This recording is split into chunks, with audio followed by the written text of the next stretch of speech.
Paminga has full support for enterprise permissions, specifically role-based access control. Roles can be scoped to your entire instance globally, as you see with these roles in this demo instance. We can also create an unlimited number of teams and have roles scoped to teams. Let's create an example team.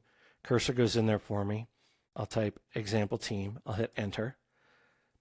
Then I want to add a team member. I'll add a person named Lauren. Hit enter a couple of times. Obviously, you can do that with your mouse. I'm a bit of a keyboard nerd. I'll go to team roles, and we need to create an example role on this team.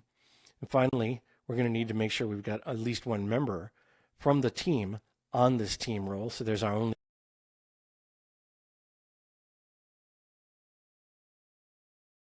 this team. Finally, we need to take this example role and start assigning permissions. So when I hover this, it tells me that's how to find it. There's a lot here. I'm going to expand some things and talk very briefly and let you pause and read if you'd like to. Here we have pretty granular control of enterprise permissions. Admin permissions. Approvals. You can turn approvals on instance-wide if you want to. And then based on permissions, certain people become approvers, and certain people are able to publish without approval at all, and others must gain approval before they can publish various assets. Then we've got the assets themselves.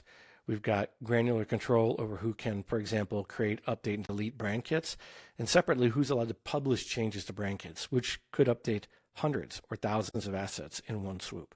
Very cool. Automations include branching workflows, drip series, and similar.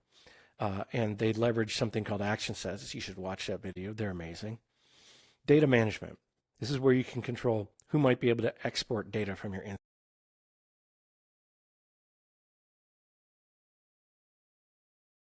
Webinar, etc. Files in the file manager. It goes on. Finally, the Finder.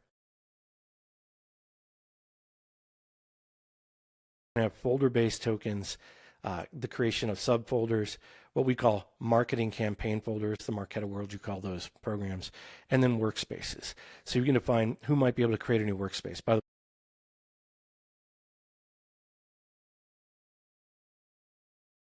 So here is that Finder. I've got an example workspace. Below it, I've got a different workspace. In there, I've got an examples folder, a Michael folder. When I right-click on this Michael folder, I can choose to share this with whoever I want to. So I'm going to click to share. And we'll see it's currently shared with our marketing team, and they have edit access. And Jen is a viewer. She's got read-only access. So we've got teams and individuals. And I could choose to add more people here. I can copy a link to this and share it with a colleague. It's really, really cool. Now, how about this? Why don't I log in an incognito window as Lauren and see what she has permission to do and what she does not, which right now is pretty much nothing.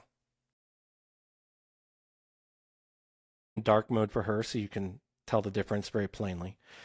We're looking at emails, and we'll see that she has no permission to create emails. If I go to mess with any of the emails in here, I can view the email, but I cannot clone the email.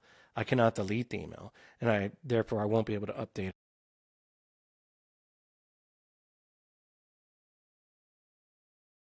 across the instance.